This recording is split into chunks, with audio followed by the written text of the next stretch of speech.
Ono što je primetno jeste to da je u odnosu na prvu radionicu, koja je održana 3. marta, na ovoj bio prisutan veći broj muzičara koji su prisustvovali radionici, a koji su želeli da nauče više o bas gitari. Pored Lazarevčana, radionicu prate i muzičari iz Šapca, Aranđelovca i Valjeva. Ja bih voljela da skrenem pažnju prosto našim sugrađanima, obzirom da je u pitanju jedan fantastičan muzičar, da se priključe, da se pridruže i neverovatno je da među polaznicima ove radionice većinu čine recimo Šapčani, Aranđelovčani ili Valjevci, na primer.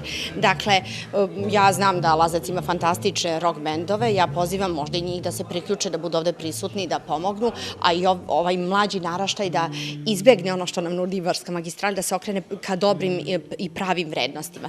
Radionici prisustvuje i basista aranđelovačkog benda Pogrešila roda, Žarko Sretenović, koji ističe da će mu škola bas gitare Nenada Stefanovića Japanca biti od koristi u daljem bavljanju muzikom. Pre svega Neša sjajan čovjek i veliki umetnik i nikad nisam pre na basu neku školu prolazi, niko nije pokazivao neke osnove. Već za klavir sam završio muzičku školu i onda sam odlučio da dođem ovde u ovu radionicu, pozvao me Nenad.